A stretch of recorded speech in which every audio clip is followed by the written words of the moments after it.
Alrighty, so now that you have explored the website a little bit, learned about why we use the Beatles so much in music therapy, I'm going to talk about some of the functions we can do within a Beatles song. So this isn't going to be so much structured, but just more like ideas of things we would apply using a song. Not so directly an intervention we would use, obviously some techniques we would use in those, but just if we were using a client-preferred song, things we could utilize in the session through that song. So obviously, if you didn't get the general gist of why we use the Beatles, it's because the Beatles are so popular. It's not so much in the sense of it's a popular thing from its time period, but even today it's so popular that people like Elvis or Johnny Cash or one of those stapled kind of those stapled artists that we utilize a lot in sessions, commonly for certain populations, but the Beatles we find to be just most prevalent everywhere. So I'm going to just take you through some stuff, things we would do utilizing the song, maybe 3 to 5 of them, I would say. But it is important to note, and I think I said it hopefully in the website, but the big difference about music therapy is that we're using this music as a tool. Our goals isn't how well they can sing or how well they can play. If that's something they want to target, we can do that, but that's not usually what we're trained and talk about a lot, especially in our practicums.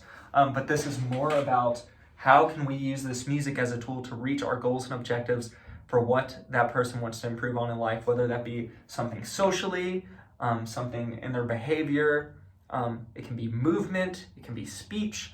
I can't really give you good examples of cognitive right off the bat here.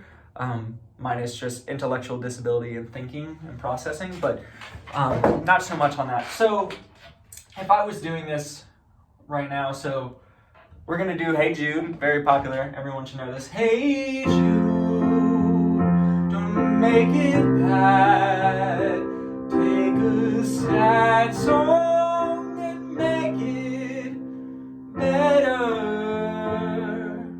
So just in those first 2 lines, I can mention things that I do a lot in my session. For my client currently has ASDs and adolescent, almost near young adult. And so 2 things I could do just using this first verse off the top of my head that's easy in that session was I can do lyric analysis and I can do songwriting. So lyric analysis, also lyric substitution would be for me is that this is a song they know. This is a client-preferred song. So for my client right now, he's a big fan of SpongeBob, so we would do this a lot for SpongeBob songs. So I would sing and I'd be like, hey Jude, don't make it. And he would know the lyrics of the song and he would sing bad or state the word bad. Either works, depending on what my goal and objective is. Obviously, he doesn't need to sing it well if he does sing it well, but also we're doing this because this is a client-preferred song and we're just trying to improve something like speech. They're stating out loud something, they're processing these words and they're aware and are stating it out loud. And so that could be just the goal right there. That's not something us as musicians would think about as something we need to work on, but as a client and utilizing therapy, that is something that would be very significant and works well in utilizing music as such the safe instrument and the safe therapy practice that is a good way to do that. So make it bad, take a sad song and make it better. So they would go through that. Another way we could utilize this would also be songwriting. So maybe instead we would have them write a song with this, almost like a Mad Libs. That's a good example of how we describe it. So instead of going, hey Jude, we'd go, hey, who's someone you want to say hey to? And they'd be like, Mom. Hey Mom, don't make it.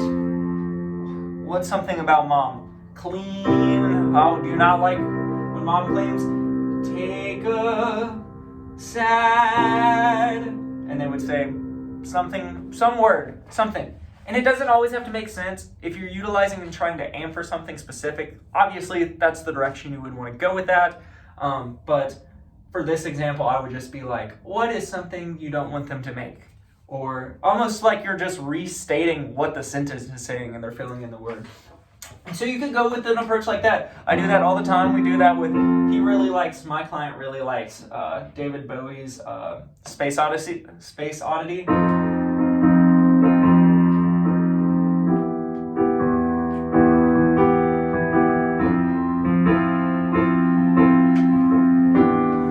write stuff about space, not to ramble on there. So that's something we could do. Also, the analysis and discussion I would use a lot in like a group setting. We talk about what this song means to them and breaking it down. And it's like that first line, hey Jude, don't make it bad, take a sad song and make it better. So what's that mean to you? You know, we could go into the discussion of how to have a brighter perspective on things and stuff like that. You know, this is a sad song, but what's the positive in it? You know, there's music out there that has positive lyrics and sounds sad, but there's also like happy songs that have sad meanings. So something along that line you could go along about and do things like that. As well as we can do cues. So maybe they're playing, maybe they got a shaker. I don't have a shaker with me, but they'd be shaking along and I would be near the end and it'd be like, remember to let her into your skin, then you can begin to make it better.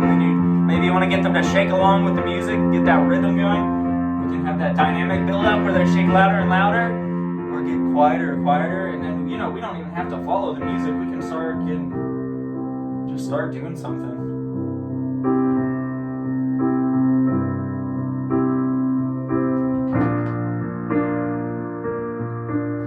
If we're in discussion, we could just be using these chord patterns. We're talking about something and we're just utilizing our conversation, and that music's just there to fill that silence. You know, that silence of music, that silence can be awkward without filling it, especially in discussion. Some people can feel uncomfortable, especially in group settings.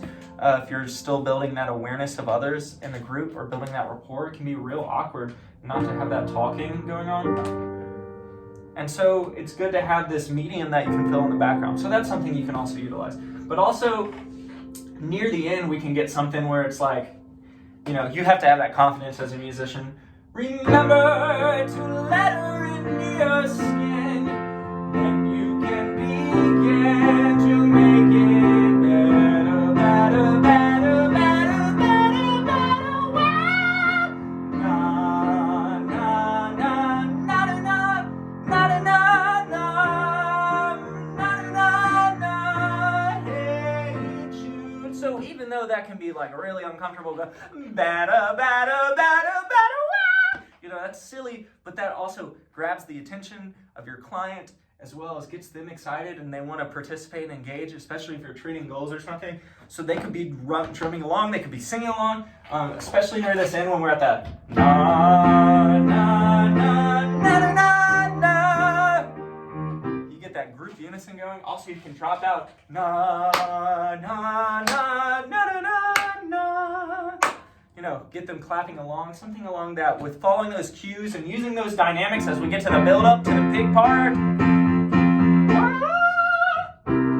You know, something along that. So we're kind of going on a little time here. So those are just a bunch of quick examples of just what we can utilize just off the top of our head with the song, aiming for those skills, those goals and objectives that are targeted for our client, and that using this music isn't always so directly about making the music, but it's about how we're using this music and using techniques we can apply in our music naturally to work on our goals and objectives with a client. So hopefully you learned something. Obviously, yes, Beatles is great. The Beatles is wonderful. Everyone knows the Beatles because it's probably the most popular and well-known band and group, like across all the generations of clients we can do, from probably not the NICU, but all the way up to even going through bereavement and or older adults and hospice and things like that. So it's a great option, and that's why it's just so popular and a great tool to be using in